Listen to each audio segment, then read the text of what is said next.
When I was 27, I lived in San Francisco and worked in an office. I was good at my job and had a bright future. I had no family, but I was content. On Saturday afternoons, I didn't work. I liked to sail my small boat on the San Francisco Bay. One Saturday, I sailed out too far. A strong wind pushed my boat past the bay and into the open Pacific Ocean. That night, when I had no hope left, a small British brig found me and rescued me. The ship was headed for London. The journey was long and rough. I worked as a sailor to pay for my passage. When I got to London, my clothes were torn and filthy. I had only $1 in my pocket. With that dollar, I bought food and found shelter for one night. The next day, I had nothing to eat and no place to sleep. Around 10 o'clock the following morning, I walked to Portland Place. I saw a child carrying a large pear. The child took a small bite, then tossed it onto the street. I stopped and looked at the pear. I was starving and wanted it badly. But each time I tried to pick it up, someone passed by. Embarrassed, I turned away and waited. I tried again and again, but always someone came. I was desperate. I decided to grab the pear and ignore the people. Just then, a man opened a window behind me and said, "Please come in." A smartly dressed servant answered the door and led me into a lovely room. Two older men were seated, talking about something serious. Their breakfast was still on the table. I couldn't stop staring at it. I was so hungry. I should tell the reader that those men had made a strange bet days earlier. I didn't know anything about it until later. Now let me explain what happened next. An unusual bet. The two older men were brothers. For several days, they argued over an odd question. To settle it, they made a bet, as the English often do. The subject of the bet was this.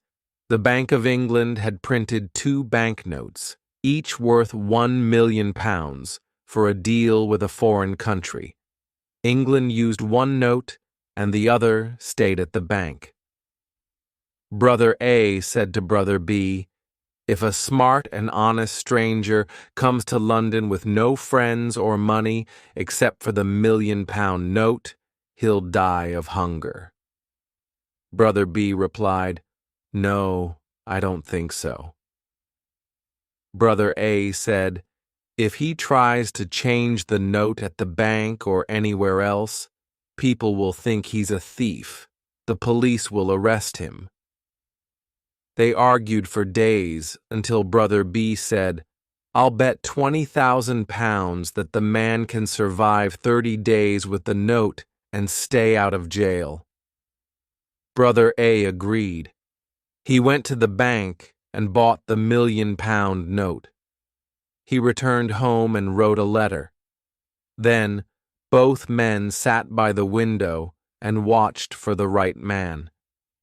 They saw many honest faces, but not smart ones. Some were smart, but not honest. Others were smart and honest, but not poor. Some were smart, honest, and poor, but not strangers. When they saw me, they thought I was the perfect fit. They asked me questions and quickly learned my story. Finally, they told me I was the chosen one for their bet. I asked them to explain it. One of them gave me an envelope and said, "Don't open this now. Wait until you're in your hotel room. Then read it carefully." I was confused and wanted answers, but they wouldn't talk. I felt like I was part of a joke.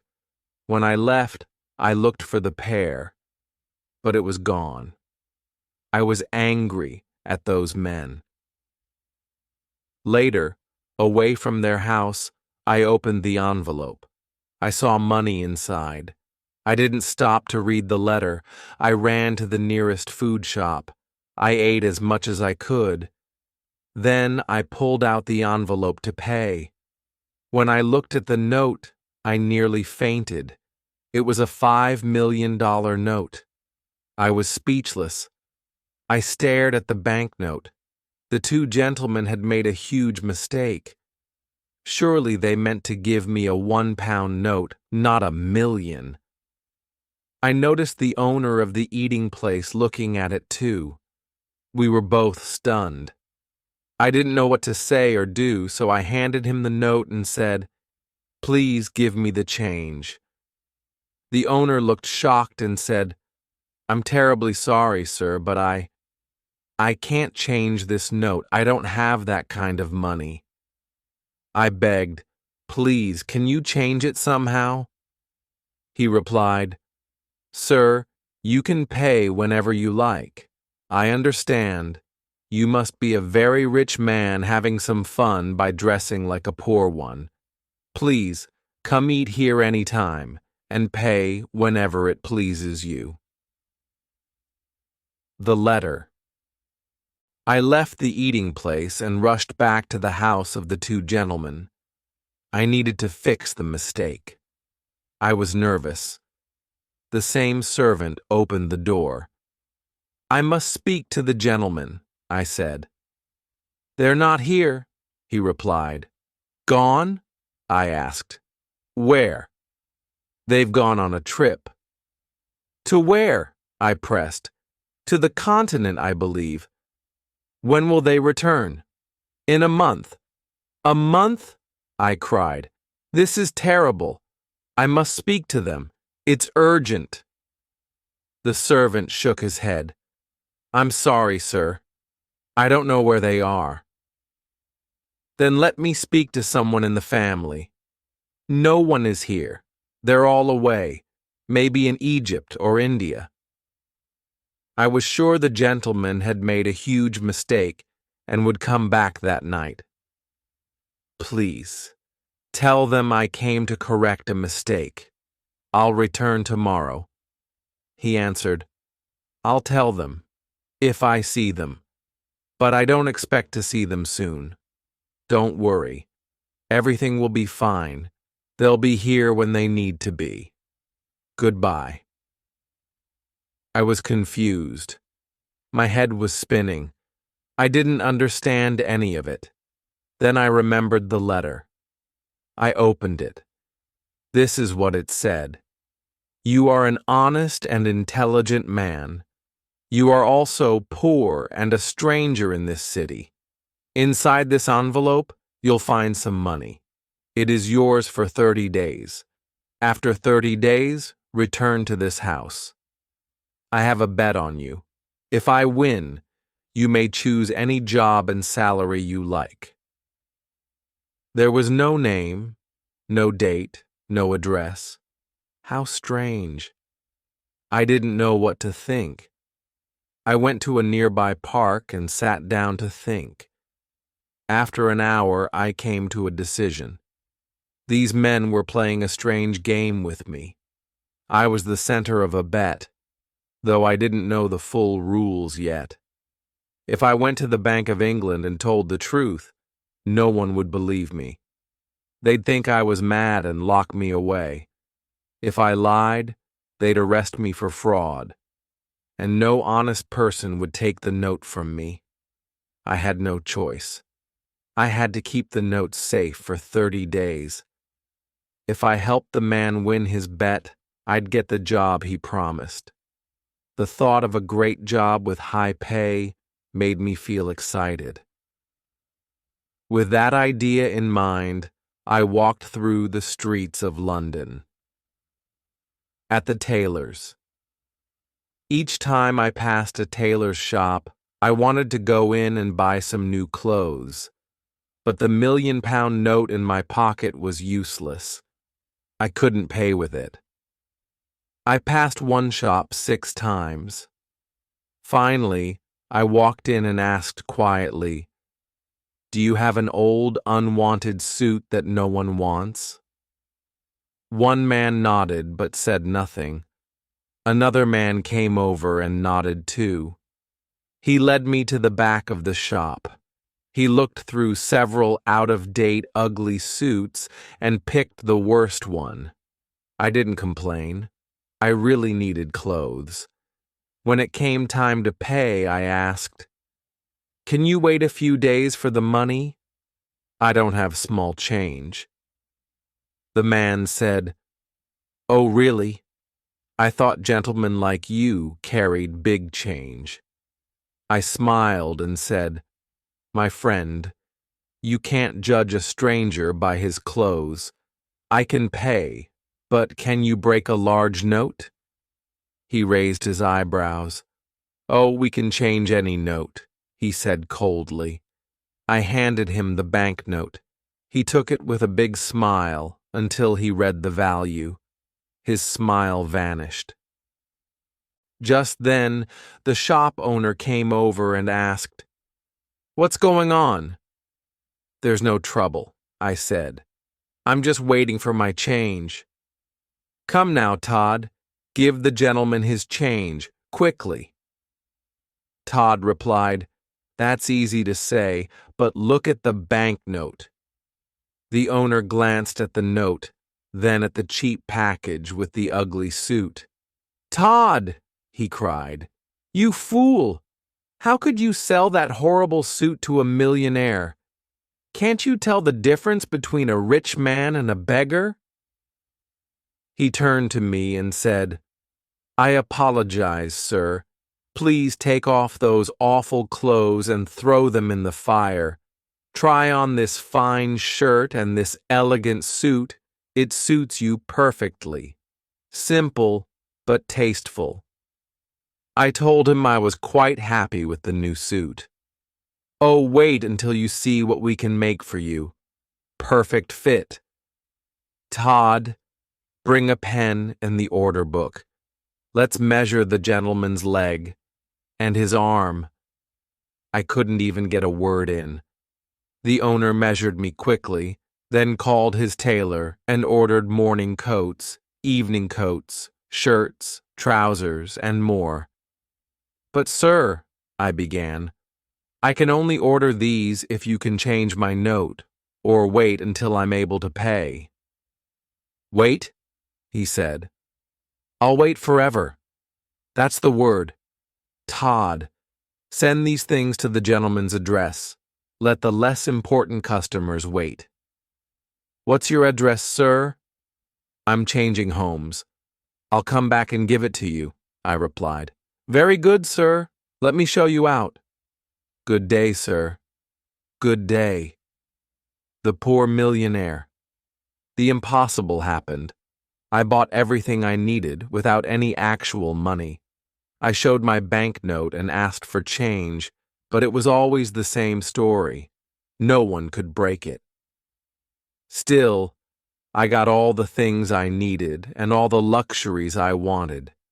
I stayed at a grand hotel in Hanover Square. I dined there every night but preferred breakfast at Harris's little eating place. Harris's was where it all began. The first place I had a meal with my £1 million note. Soon the story of me and my banknote spread across London. Harris's cafe became famous.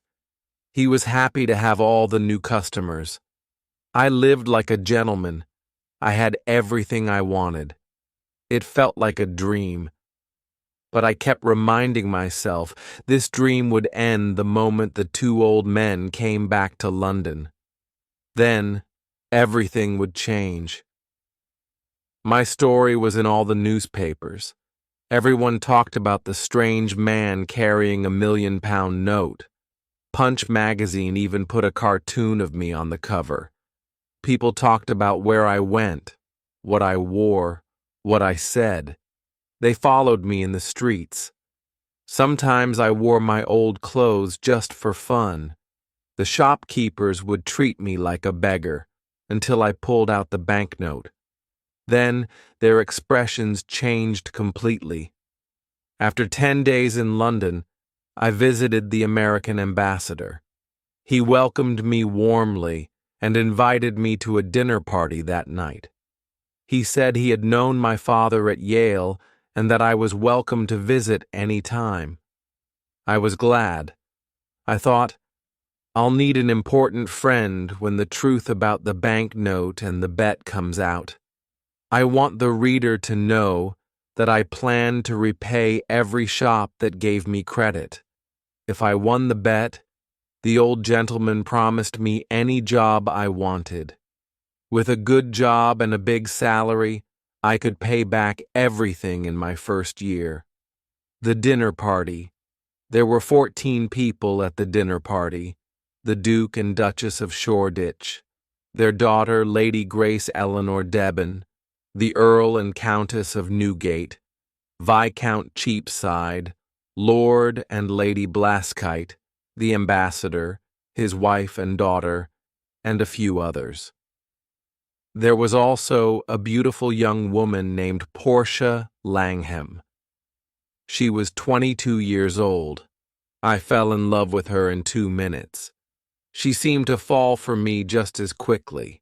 Later in the evening, the servant introduced another guest, Mr. Lloyd Hastings. When he saw me, he exclaimed, "I think I know you." "Yes," I said. "You probably do." "Are you the... Yes. I'm the strange millionaire with the £1,000,000 note in his pocket." "Well, well. What a surprise. I never imagined you were that Henry Adams from San Francisco." "6 months ago," he continued, "you were working in the office of Blake Hopkins in San Francisco. You had a small salary, and at night you helped me with papers for the Gould and Curry Mining Company. Now you're a millionaire, a celebrity in London." "I can hardly believe it myself," I said. "Just 3 months ago, we went out to eat together." No, he laughed. "It was the What Cheer restaurant." "That's right," I smiled. "At 2 in the morning, we had steak and coffee." Part 8. Back to Portland Place. "Use my name," I told Lloyd. "People in London know me now. If you tell them I support the gold mine, they'll believe you. In a week or two, you'll sell shares worth $3 million. We'll split it, half for you, half for me." Lloyd was overjoyed. He laughed, danced around the room, and shouted, "I can use your name." Think of it. The rich Londoners will run to buy the shares. You've saved me, Henry. I'll never forget this. Back to Portland Place. The very next day, all of London buzzed with talk of the California gold mine shares. I stayed in my hotel, and to everyone who asked, I said, "Yes, I know Mr. Hastings. He's an honest man, and yes, I know the mine. I lived in the California gold country. It's a mine of great value." People rushed to invest. Every evening I spent time with Portia at the American ambassador's home. I didn't tell her about the mine or the shares. I wanted it to be a surprise. We talked only of our love and the future we dreamed of together. Finally, the end of the month arrived. The mine shares had been sold. I now had $1 million of my own in the London and County Bank, and so did Lloyd. It was time to return to Portland Place. I put on my finest clothes and went to pick up Portia. On our way there, we talked about what was ahead. "Portia," I said, "you are so beautiful. When the 2 gentlemen meet you, they'll give me any job I ask for." "Henry," she smiled, "but if we ask for too much, we may get nothing. Then what happens to us?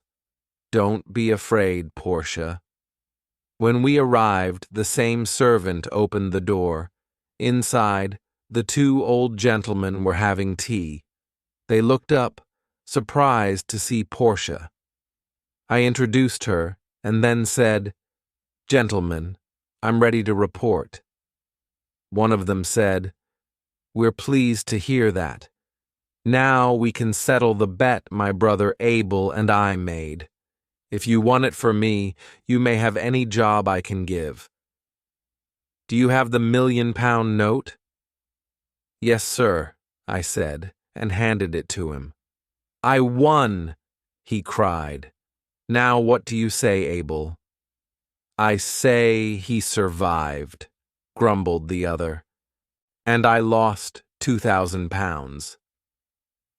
"I have more to tell you," I said. "But it's a long story. I'll share it later. For now, take a look at this." "What is it?" "A certificate of deposit for £200,000. Is it yours?" "It's mine. I earned it using the banknote you lent me." "This is unbelievable," he exclaimed. Portia looked at me, eyes wide. "Henry, that's really your money? You didn't tell me the truth." "No, I didn't," I said, "but I hope you'll forgive me." "Don't be so sure," she teased. "Portia, my dearest, it was just for fun." "Come on then," she smiled. "Let's go." "Wait, wait," said one of the gentlemen. "You mustn't leave yet. I promised you a job and a salary of your choosing." "Thank you," I replied, "but I don't want the job."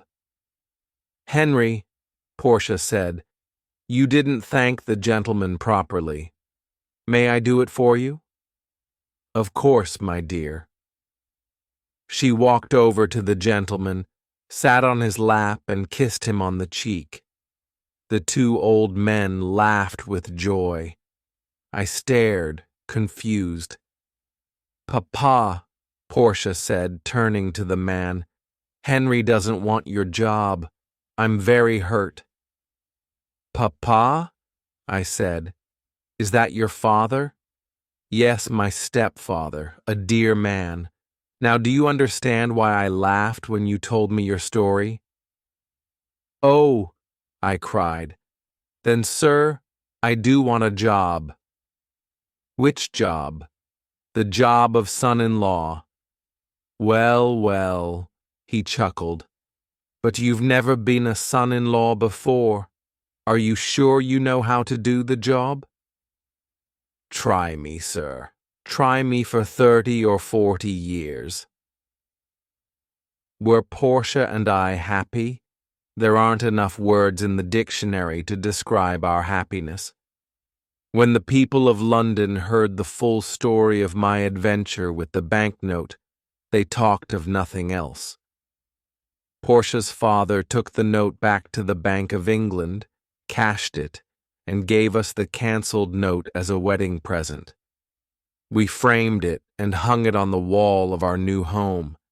And I always say, yes, it's a £1,000,000 banknote, but it only bought one thing in its life, the most valuable thing in the world, Portia.